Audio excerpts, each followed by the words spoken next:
Day 3 of the 2022 FIM International 6 Days of Enduro and a second brand new route, a border crossing trip from the region of Auvergne-Rhône-Alpes to Occitanie. Departing the host city of Le Puy-en-Velay towards the Lac de Naussac and the département of Lozère, this time it's south through the commune of Langogne, close to the Ardèche and back in approximately 222 kilometres with another 5 special tests. Since a close-fought opening day, the podium places in the World Trophy have begun to settle down. The sole change heading to the week's halfway point was for fourth, with France beating the USA for a second consecutive day, and this time by a 29-second margin. Hugo Blanjou is in fine form for the hosts, 6th fastest on the scratch times for him today.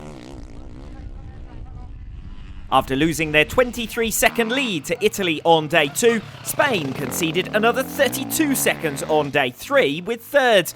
Josep Garcia continues to do much of the heavy lifting, but he found the going tough on virgin terrain, generating a line, and even suffered a crash at the 5th special. Marc Sands struggled today as well, losing a lot of ground in the 3rd special, and their gap to the leaders is now up at over 3 minutes. Andrea Verona was the key to Italy opening up their advantage, the only rider sub-36 minutes on the day 3 course, and faster than Josep Garcia in 3 of the 5 special tests. But Great Britain continued to power ahead, beating the reigning champions by 58 seconds today to move almost 2.5 minutes clear. And this is a through-the-order effort. After a sluggish start to the week, only 21st fastest on day 1, Jamie McCanny was 11th fastest today, and Jed Etchells continues to run solidly. To be riding with the top boys in the world really is good, and to be winning is a really good feeling. And now it's just doing what we're doing, stay consistent, don't make any mistakes, just be safe and bring home to the finish line and hopefully finish on the top step. 2nd and 3rd, 4th and 5th again proved evenly matched, but as the rest of the positions settle, Great Britain are racing clear of them all. The USA dropped just 0.03 of a second behind France for 4th, but both teams remain 2.5 minutes behind the podium places.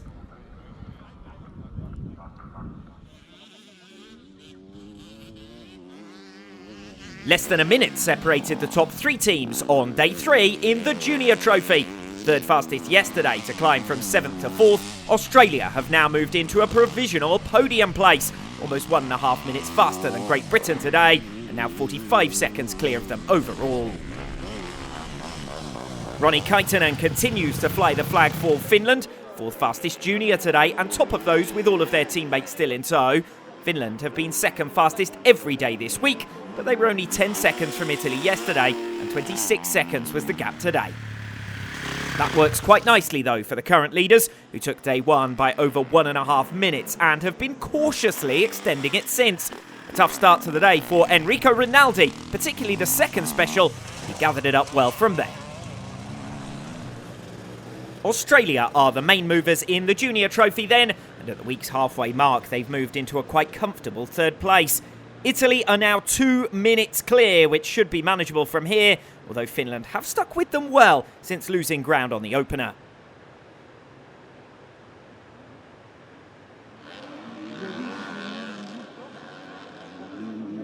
An action-packed day in the Women's Trophy, and particularly for Julia Calvo, who lost major ground today as Spain finished bottom of the pile.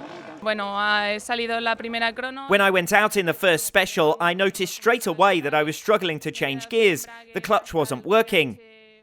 I remained without a working clutch until CH2, where I tried to repair it in the little time I had, but I couldn't, and I went another special without a clutch.